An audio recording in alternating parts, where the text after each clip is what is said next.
नमस्कार दोस्तों। आज की वीडियो में हम केमिकल प्रोसेस इंडस्ट्री के एक बहुत ही इम्पोर्टेंट एस्पेक्ट के बारे में डिस्कस करेंगे, फ्लो मेजरमेंट इन केमिकल प्रोसेस इंडस्ट्री। तो फ्रेंड्स, आपको पता है कि कोई भी केमिकल इंडस्ट्री में बहुत सारे अलग अलग टाइप के रिएक्टेंट्स, फीड स्टॉक्स को आपस में रिएक्ट किया जाता है, मिक्स किया जाता है। तो वो प्रोसेस को प्रॉपरली कंट्रोल करने के लिए जो लिक्विड्स या गैस यूज़ कर रहे हैं उनका प्रॉपर मेजरमेंट बहुत इम्पोर्टेंट है। मेरी last video chemical process control में मैंने एक मेजरिंग एलिमेंट के बारे में डिस्कस किया था। तो वो measuring element flow measurement device है, जिसके बारे में आज हम डिस्कस करेंगे। फ्रेंड्स, कोई भी फ्लूइड है उसका फ्लो हम लोग दो तरह से एक्सप्रेस कर सकते हैं। एक है वॉल्यूमेट्रिक फ्लो और एक है मास फ्लो। वॉल्यूमेट्रिक फ्लो को हम एक्सप्रेस करते हैं in the units of metre cube per hour या मीटर क्यूब पर सेकेंड या litre per second, and mass flow को हम रिप्रेजेंट करते हैं केजी पर आवर या ग्राम पर सेकेंड। तो अभी आप इन दोनों में डिफरेंस समझ गए होंगे कि वॉल्यूमेट्रिक फ्लो रेट जो है वो वॉल्यूम की टर्म्स में रिप्रेजेंट करते हैं और मास फ्लो रेट को मास की टर्म्स में रिप्रेजेंट करते हैं। वॉल्यूमेट्रिक फ्लो रेट को हम डिनोट करते हैं नॉर्मली ये सिंबल से क्यू, कैपिटल क्यू या स्मॉल क्यू, ये दोनों सिंबल यूज़ होते हैं। ये वॉल्यूमेट्रिक फ्लो के लिए होते हैं। और मास फ्लो के लिए यूज़ होता है एम, एम के ऊपर एक डॉट।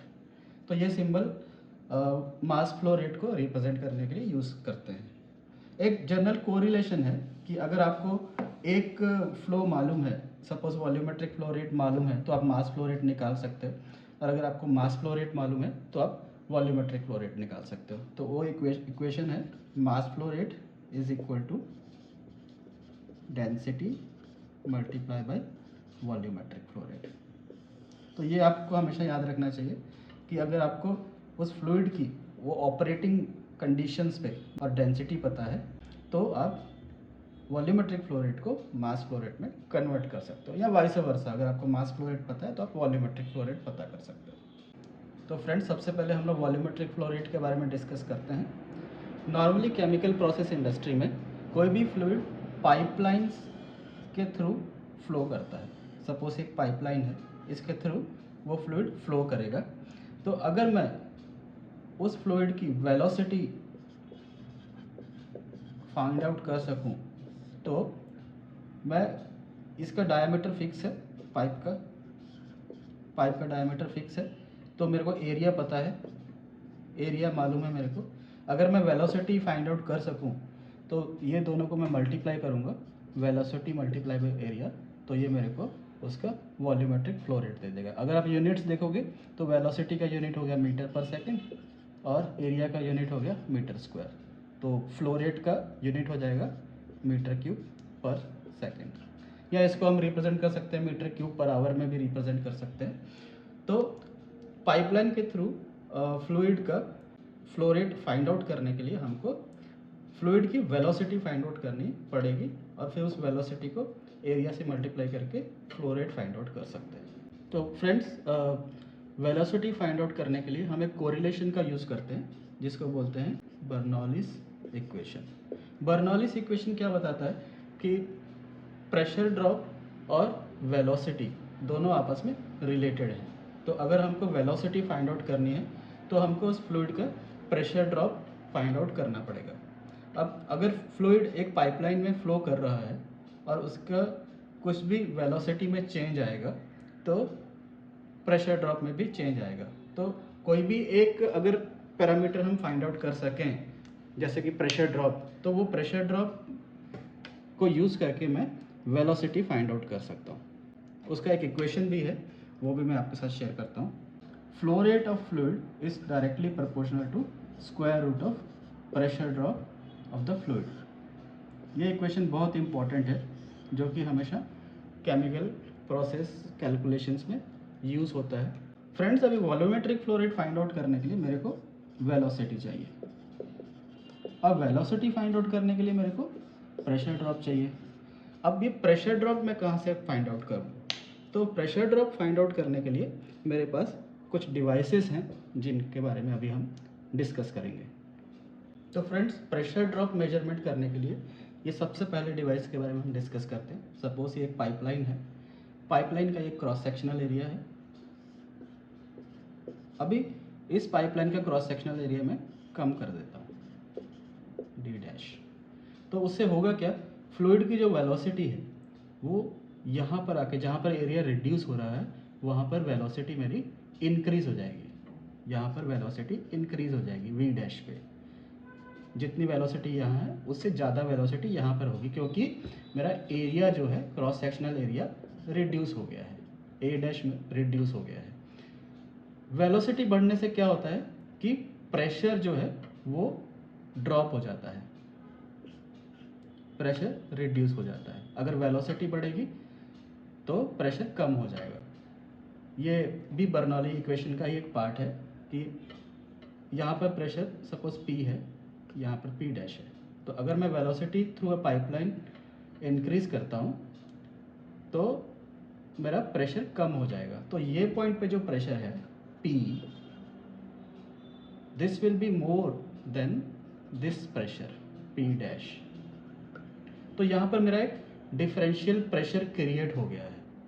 और अगर मैं ये डिफरेंशियल प्रेशर को मेजर कर सकूं तो अल्टीमेटली मैं वेलोसिटी के साथ उसको कोरिलेट कर सकता हूं, क्योंकि प्रेशर और वेलोसिटी दोनों आपस में जुड़े हुए हैं, कोरिलेटेड हैं एक दूसरे के साथ। अब प्रॉब्लम ये है कि ये प्रेशर्स को मैं मेजर कैसे करूं। तो प्रेशर मेजर करने के लिए मैं क्या करूंगा कि यहाँ पर एक पॉइंट पे एक टैपिंग लूँगा और यहाँ पर एक पॉइंट पे एक टैपिंग लूँगा। ये दोनों टैपिंग्स जो हैं एक PDT प्रेशर डिफरेंशियल ट्रांसमीटर में जाएंगी और यहाँ से मैं ΔP मेजर कर सकता हूँ। दोस्तों, ये जो डिवाइस मैंने डिस्कस किया यहाँ पर प्रेशर हायर रहेगा। ये हायर प्रेशर का टैपिंग है और ये लोअर प्रेशर वाला टैपिंग है। तो ये जो डिवाइस मैंने डिस्कस किया इसको बोलते हैं वेंचुरी मीटर।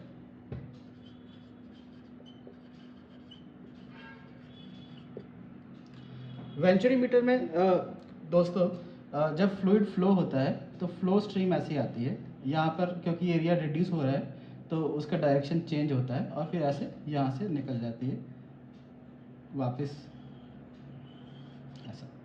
तो फ्लूइड जो है वो पाइपलाइन की बाउंड्री लेयर से सेपरेट हो जाता है, एडीज जनरेट होती हैं और उससे जो प्रेशर ड्रॉप हुआ है वो तुरंत रीगेन नहीं होता है। तो कुछ अमाउंट ऑफ प्रेशर ड्रॉप हो जाता है। वो चीज़ को एड्रेस करने के लिए क्या करते हैं, वेंचुरी मीटर का जो डाउनस्ट्रीम पाइपिंग होता है उसको ग्रेजुअली इंक्रीज करके अपने ओरिजिनल साइज तक लेके आते हैं। इससे क्या होता है कि जो प्रेशर ड्रॉप मेरा यहाँ पर क्रिएट हुआ वो यहाँ पर इस एरिया में प्रेशर रीगेन हो जाता है। तो फ्लूइड का ओवरऑल प्रेशर में ज़्यादा चेंज नहीं आता है, ज़्यादा प्रेशर ड्रॉप नहीं आता है। तो वेंचुरी मीटर्स जो हैं उसमें प्रेशर ड्रॉप मिनिमम होता है। तो वेंचुरी मीटर्स की एक एडवांटेज है कि इनमें प्रेशर ड्रॉप मिनिमम होता है, ΔP मिनिमम। लेकिन वेंचुरी मीटर्स जो है इनका कॉस्ट ज़्यादा होता है, इंस्टॉलेशन कॉस्ट भी ज़्यादा होता है। तो जब भी कोई मीटर हम लोग किसी फ्लूइड स्ट्रीम में इंस्टॉल करते हैं तो उसकी एप्लीकेशन, उसकी एक्यूरेसी और कॉस्ट, ये सब फैक्टर्स को देखकर ही हम डिसाइड करते हैं कि कौन सा मीटर इंस्टॉल करना है। तो फर्स्ट मीटर हमने डिस्कस किया वेंचुरी मीटर और उसका वर्किंग प्रिंसिपल।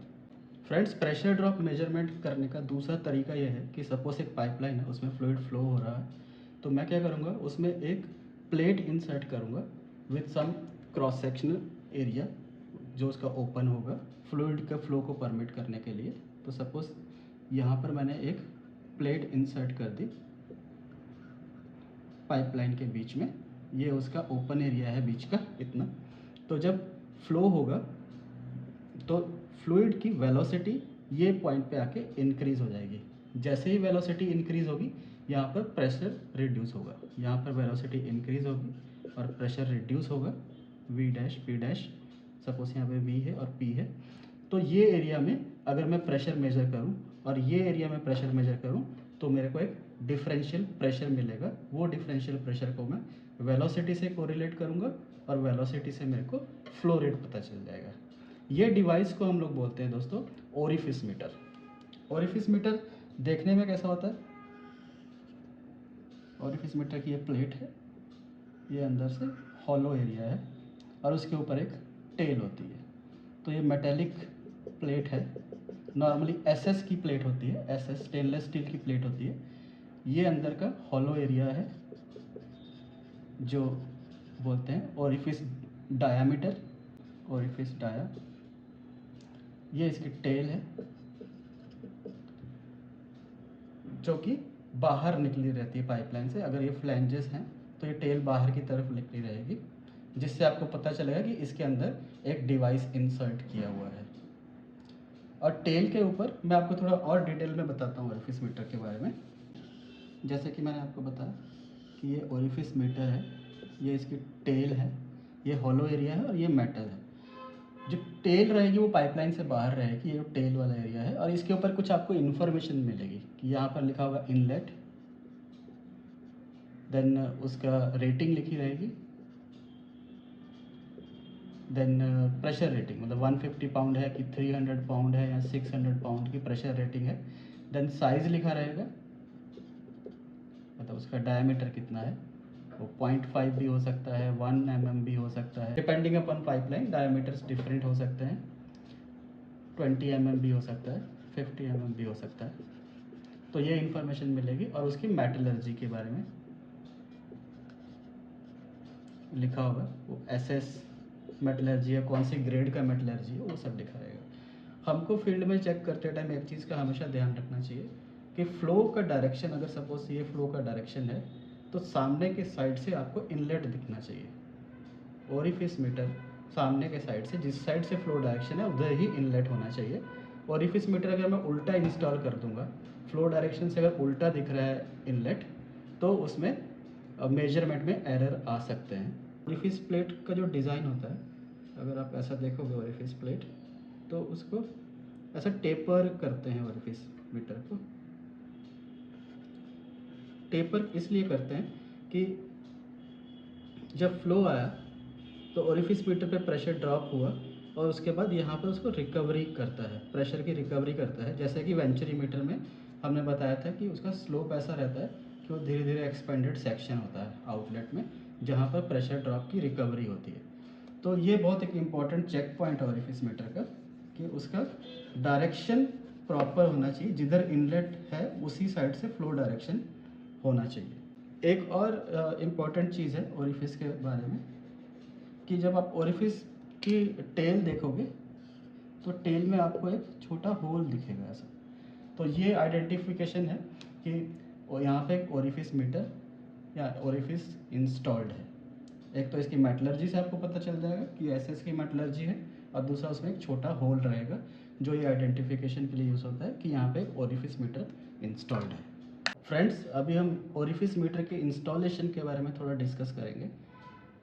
ये पाइपलाइन है, पाइपलाइन के ये फ्लैंजेस है, फ्लैंज के अंदर ये ओरिफिस मीटर का प्लेट इंस्टॉल किया है।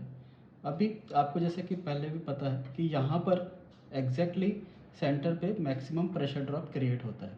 तो मेरे को ये ओरिफिस प्लेट के अपस्ट्रीम और डाउनस्ट्रीम में दो जगह पे प्रेशर मेजर करना है। तो नॉर्मली क्या रहता है, ये जो फ्लैंजेस रहते हैं, फ्लैंज पे एक टैपिंग लेते हैं, टैपिंग लेते हैं यहाँ पर डाउनस्ट्रीम फ्लैंज पे और अपस्ट्रीम फ्लैंज पे, और ये दोनों टैपिंग्स को हम लोग एक डिफरेंशियल प्रेशर ट्रांसमीटर में कनेक्ट करते हैं,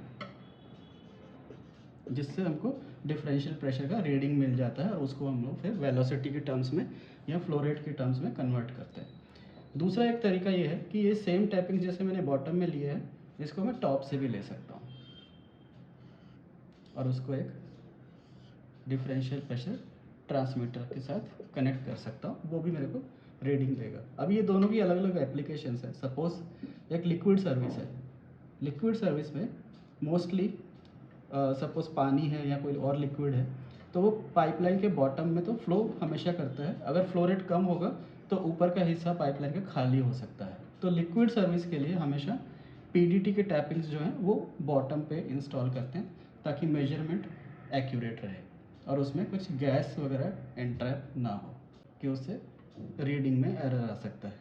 अगर गैस सर्विस है और हम वहाँ पे फ्लो रेट मेजर कर रहे हैं तो ये टैपिंग्स टॉप से ली जाती हैं।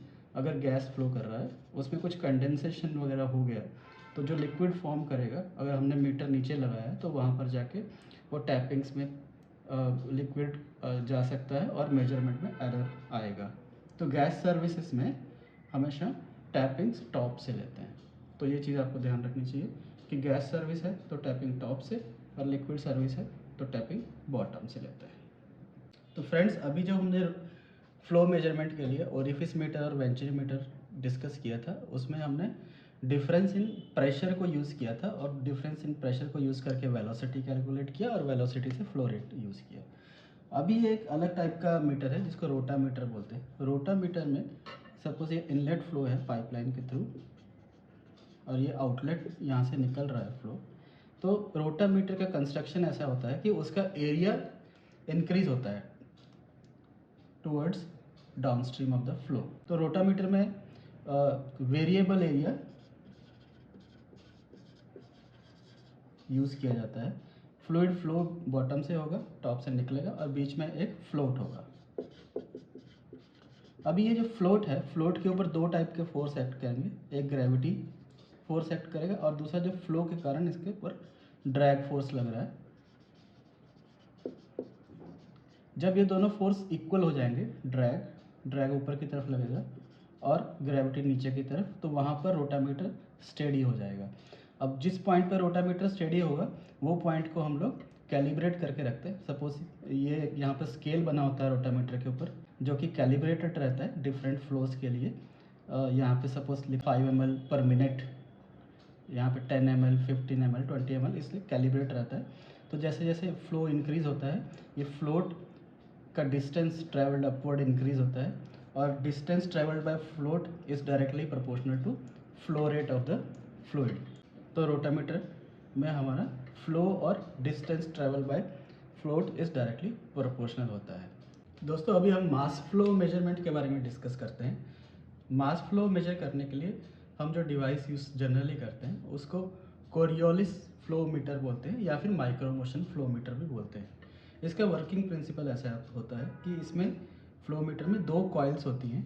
ये दो अलग अलग कलर से मैंने कॉइल्स बनाई हैं। जब फ्लूइड एंटर होता है मेन इनलेट पे तो वो दो इक्वल फ्लो रेट्स पे डिवाइड हो जाएगा, इक्वल हिस्सों में डिवाइड होगा और दोनों ट्यूब्स में से फ्लो होगा। अब यहाँ पर दोस्तों ट्यूब्स के ऊपर magnet and coil assembly connected रहती है। तो जैसे फ्लूइड फ्लो होगा तो ये कॉइल्स वाइब्रेट करेंगी और वो वाइब्रेशन से जो वोल्टेज जनरेट होगा वो ये मैग्नेटिक कॉइल्स पिकअप करती हैं और ये जो मैग्नेटिक कॉइल्स पिकअप करती हैं उससे एक साइन वेव जनरेट होता है। दो ट्यूब्स हैं, दोनों में साइन वेव जनरेट होगा। अगर फ्लूइड फ्लो नहीं हो रहा है तो दोनों साइन वेव्स का फेज़ में कोई भी डिफरेंस नहीं होगा। लेकिन अगर फ्लूइड का फ्लो इंक्रीज होगा तो इन दोनों कॉइल्स का vibration relative to one and other change होता है, जिससे ये जो साइन वेव जनरेट होता है उसका फेस शिफ्ट हो जाता है। तो साइन वेव का फेस शिफ्ट होने से क्या होता है, सपोज साइन वेव का फेस ऐसा शिफ्ट हुआ, दूसरी साइन वेव का ये फेस है, तो ये दोनों फेसेस के बीच का जो डेल्टा टी होता है ये प्रोपोर्शनल होता है मास फ्लो रेट के। तो ये मेथड यूज़ करके हम लोग mass flow rate find out कर सकते हैं using Coriolis meter. Coriolis meter का एक और एप्लीकेशन होता है, डेंसिटी भी फाइंड आउट कर सकते हैं कोरियोलिस मीटर से। दोस्तों, जैसे आपको पता है कि अगर सपोज एक हैवी ऑब्जेक्ट है उसको स्प्रिंग के साथ मैंने कनेक्ट किया है तो उसका जो फ्रीक्वेंसी है ऑसिलेशन का वो बड़ा होता है एज़ कम्पेयर टू अगर एक छोटा ऑब्जेक्ट है मेरा और उसको मैंने स्प्रिंग के साथ कनेक्ट करके छोड़ा है तो उसका फ्रीक्वेंसी ऑफ ऑसिलेशन ज़्यादा होगा।